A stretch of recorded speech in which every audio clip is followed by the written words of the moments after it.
Haleluya, haleluya. Selamat pagi, shalom, selamat pagi. Kita akan memanfaatkan waktu kita di dalam firman Tuhan. Kita mau menikmati firman Tuhan, menyambung pelajaran-pelajaran di minggu-minggu yang lalu tentang kitab Wahyu pasal, kita sampai kepada pasal yang kedua. Kita sudah bahas tentang sidang jemaat Efesus yang telah kehilangan kasih semulanya, ya, tidak lagi melakukan perbuatan-perbuatan baik menurut pemandangan Tuhan. Ya, Tuhan tuntut supaya jemaat Efesus itu kembali melakukan hal-hal baik. Ya, jangan jatuh dalam kesombongan rohani, tapi kembali kepada motif yang benar, yaitu mengasihi Tuhan dengan berkobar-kobar, ya, dengan antusias. Kemudian kita sudah bahas juga tentang jemaat Laodikia yang kehilangan panasnya, yaitu suam-suam kuku. Ya, ini sama, suam-suam kuku ini adalah kehilangan kasih semula sehingga dia suam-suam kuku. Ya, ini dua jemaat yang tidak mengalami aniaya, tetapi mereka kalau dalam zona nyaman terus, jemaat Kristen kalau nyaman terus, sukses terus, berhasil terus, sehat terus, dia lama-lama akan suam-suam kuku, lama-lama dia akan malas, rutinitas saja, ya. Tapi sebaliknya, yang ketiga kita sudah membahas minggu yang lalu tentang sidang jemaat di Smyrna. Ya, Smyrna itu kota besar. Kalau Efesus itu ibu kota Asia lah gitu, ibu kota. Jadi dia memang kota besar berpenduduk yang begitu banyak, tapi Smyrna ini juga dikenal sebagai kota yang indah, kayak Jakarta dengan Bandung begitu. Ibu kotanya Jakarta, Bandung itu kota yang indah, terkenal dengan sebagai kota bunga lah, penuh seni, kota seni gitu. Ini juga Smyrna itu kota seni. Ya, jemaat Smyrna tadinya kaya raya, namun karena tidak mau dipaksa untuk menyembah atau hormat dan mengaku kaisar itu sebagai Allahnya, sebagai Tuhannya, makanya kemudian mereka dianiaya, ya, dianiaya, dibaukat bisnisnya, dihancurkan bisnisnya, rumah tangganya diobrak-abrik, mereka dikejar-kejar, dianiaya, ada yang mati syahid di sana, gitu. Jadi mereka untuk bertahan di dalam imannya, di dalam kesulitannya, di jemaat Smyrna ini mengalami satu penderitaan secara mental, secara rohani, secara ekonomi, ya, melarat, hidupnya melarat. Tapi Tuhan memuji jemaat ini bahwa mereka itu miskin tetapi kaya akan hal-hal rohani. Justru rohaninya perkasa karena mereka mengandalkan Tuhan tadi, ya. Orang yang semakin mengandalkan Tuhan, semakin dianggap perkasa di hadapan Tuhan. Tapi semakin mengandalkan diri sendiri, semakin lemah orang itu, jatuh, ya. Oleh sebab itu, mari kita belajar ke yang keempat. Kita sampai kepada jemaat di Wahyu pasal 2 ayat 12. Ini Pergamus, ya. Pergamus atau Pergamum, ya, itu sama, ya, sama. Itu cuma kalau bahasa Inggris ada he untuk laki-laki, she untuk perempuan, ya. Di bahasa Yunani rupanya juga ada gender seperti itu untuk laki-laki. Pergamum dan Pergamos. Yang lebih dikenal di Perjanjian Baru kemudian adalah Pergamum itu. Di sini ada dua bagian, ya, dua bagian. Kota ini tadi sudah saya bahas. Ini kota ini pusat penyembahan berhala di Asia Kecil. Ya, Asia Kecil itu kalau sekarang di zaman modern negara Turki. Tapi wilayah itu sudah berganti-ganti pemerintahan dan sampai di hari ini modern ini Turki. Ya, itu menjadi pusat penyembahan berhala pada masa itu. Makanya disebut oleh Tuhan Yesus sebagai tahta iblis, ya, ya, tahta iblis. Ini kita mau bahas ayat 12 sampai ayat yang ke-17. Saya tidak baca runtut seperti kalau di ibadah raya supaya nggak makan waktu, ya. Di ayat 13 di situ dikatakan di tahta iblis. Lah, jemaat Pergamus ini atau Pergamum atau Pergamos ini dipuji Tuhan karena kesetiaannya bertahan di dalam iman. Mereka tetap setia mau tinggal di kota itu, tidak kabur. Saya ulang, tidak kabur. Mereka tetap tinggal di kota yang disebut tahta iblis itu dengan segala resikonya. dianiaya, resiko kematian, tapi mereka tetap mau bertahan di situ. Artinya apa? Tidak kabur terhadap kesulitan. Ini gambaran kita, orang Kristen. Orang Kristen harus seperti ini, mencontoh. Ya, apapun kesulitannya sebagai orang Kristen, tetap bertahan, dihadapi. Ya, tetap dihadapi, tidak kabur. Ya, kecuali mengancam nyawa ya. Kalau sudah antara hidup dan mati, ya sebaiknya kita menyingkir, ya, diaspora. Tapi kalau tidak, kalau masih bisa bertahan, kita harus bertahan untuk sampai memenangkan wilayah itu bagi Tuhan. Ya, jadi di situ ya. Selain itu dipuji ya karena kesetiaannya ya. Tadi. Kemudian yang kedua, hal yang pertama kan dipuji karena kesetiaannya. Yang kedua, di dalam jemaat ini ada teguran. Jadi selalu ada Tuhan menghargai jerih payah, ya, menghargai jerih payah jemaat yang bertahan dalam kesetiaan kepada Tuhan dalam iman. Yang kedua, ada kelemahannya. Ya, setiap jemaat ada kelemahannya. Oleh sebab itu perlu diingatkan. Dan di sini Tuhan mengingatkan bahwa jemaat di Pergamum ini itu sudah sebagian terpengaruh dengan ajaran Bileam dan Nikolaus. Jadi sebagian itu bertahan di dalam iman kepada Yesus Kristus, murni, apapun risikonya, dia pegang sekali firman Tuhan. Tapi sebagian lagi sudah tercampuri, kena polusi rohani.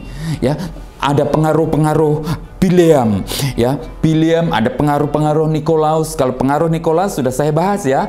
Nah, Nikolaus itu, Niko artinya memihak, Laus itu orang banyak. Jadi lebih suka menyenangkan orang banyak. Kenapa? Karena ini penyakit kan dari Efesus nih, supaya jemaat Kristen itu bisa diterima oleh masyarakat, bisa berbaur dengan masyarakat.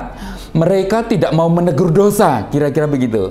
Mereka berkompromi dengan lingkungan. Mereka mulai dengan berkompromi, jadi yang mengenak-ngenakkan saja di telinga, tidak mau menegur dosa, ya, sehingga kualitas sidang jemaat makin merosot, ya. Yang kedua, Nikolaus, yang Bileam ini sebenarnya kalau zaman sekarang dukun lah, ya, dukun yang disewa oleh Raja Moab, ya, untuk mengutuk berdoa kepada Allah supaya Allah itu menjatuhkan hukuman kepada Israel. Ya, dan Bileam ini dibayar oleh Raja Moab tadi, dibayar. Tapi Tuhan kan Maha mengetahui. Ya, Tuhan kan Maha mengetahui. Jadi karena motivasinya nggak benar, Tuhan tolak, Tuhan nggak dengar, Tuhan tidak mengabulkan itu, sehingga Bileam mulai mengadakan strategi baru. Dia perintahkan kepada orang-orang Moab untuk mengadakan pesta-pesta yang hingar-bingar, mewah. Di sana disediakan perempuan-perempuan cantik, sehingga ngundanglah itu orang-orang Israel yang di lingkungannya. Lah, ada pesta-pesta minum-minuman, ada cewek-cewek cakep. Bangsa Israel itu hanyut, tergoda, mau akhirnya ikut di dalam pesta-pesta itu. Akhirnya terlibat dengan pacaran sama perempuan-perempuan itu. Akhirnya ada hubungan pribadi mereka pacaran. Akhirnya mereka kawin-mawin dengan orang-orang Moab itu. Akhirnya apa? Dewa-dewa Moabnya mulai mempengaruhi, dibawa ibadahnya, patungnya dibawa ke rumah. Akhirnya karena terbiasa seperti itu, lama-lama orang-orang Israel yang kawin campur ini dengan bangsa kafir ini, dia ikut-ikutan di dalam ibadah dan ritual dari bangsa Moab ini. Ini membuat, ya, itu ada di bilangan, ya, bilangan 25. Itu membuat Tuhan murka melalui Musa. Tuhan perintahkan untuk membasmi, ya, membasmi orang-orang Israel yang sudah berkhianat rohani tadi, ya. Dalam itu yang menjadi korban mati itu 24.000, dibasmi seperti itu. Ini sebenarnya semuanya karena kesalahan dari hidup ya kesalahan dari si Bileam tadi karena bisikan-bisikannya. Oleh sebab itu, saudara harus waspada kalau ada hal-hal yang dibisikkan kepada kita, diajarkan kepada kita, budaya-budaya yang diajarkan oleh lingkungan kita kepada kita, kalau tidak sesuai dengan firman Tuhan, tolak. Tidak ada kata lain, tolak. Ya, seperti itu. Jadi ini sebagian jemaat ini berpegang kepada ajaran Bileam. Berpegang itu artinya menganut. Itu dari bahasa Yunani krateo. Krateo artinya menganut. Ya, jadi kelihatannya Kristen, tetapi tidak Kristen lagi. Mereka hidup di dalam seks bebas. Kira-kira kalau zaman sekarang itu masih terbawa di kehidupan bangsa Eropa.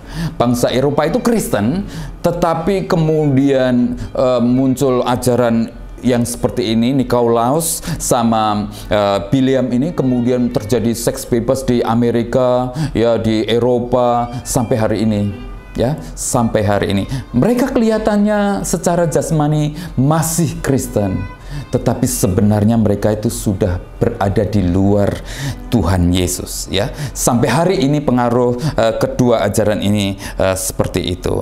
Kita akan lanjutkan, ya. Yang pertama itu adalah pujian karena kesetiaannya, yang kedua adalah teguran. Meskipun jemaat ini setia, ya, pegang iman kepada Kristus, ya, tetapi meskipun di dalam aniaya, ancaman aniaya, tetapi membiarkan moral kafir mempengaruhi kehidupan jemaat. Nah, ini yang jadi masalah. Saya ulang, ya, membiarkan moralitas kafir mempengaruhi jemaat Kristus, ya. Di Pergamum ini yang jadi masalah. Terjadi perzinahan rohani, bukan hanya perzinahan jasmani, perzinahan rohani. Ini karena gereja, bisopnya, gembalanya, majelisnya, diakennya tidak tegas. Oleh sebab itu, kalau saudara menerima teguran gembala, teguran majelis gereja, saudara harus terima itu sebagai teguran daripada Tuhan. Amin. Ya, karena itu pagar, ya. Mereka ini berzina rohani, ikut-ikutan menyembah dewa Peol. Oke, jadi panggilan dari jemaat Pegasus ini, Pergamum ini, untuk hidup secara berbeda dengan cara hidup orang-orang kafir, orang-orang penyembah berhala. Ya, cara hidup kita orang Kristen saat ini harus berbeda. Kalau orang lain membalas kebencian dengan membunuh, gigi ganti gigi, nyawa ganti nyawa, tapi kalau kita cara hidupnya sudah baru. Kita dimusuhi, tetapi kita mengampuni, mengasihi. Ya, jadi itu cara hidup yang baru. Ya, puji Tuhan. Ya, mari kita melekat kepada komunitas supaya jangan lebih ke arah dunia luar. Kalau saudara tidak mau ke gereja dalam ibadah raya, melekat kompak sama komunitas, saudara lebih suka bergaul dengan dunia luar, saudara akan hanyut. Saudara akan terpengaruh sedikit-sedikit dengan ajaran Bileam dan Nikolaus tadi, ya. Oleh sebab itu, mari rapatkan barisan, kita kompak dan kita mau sama-sama melayani Tuhan. Ya, panggilannya saya ulang adalah panggilan untuk hidup secara berbeda dengan masyarakat di luar kita. Puji Tuhan.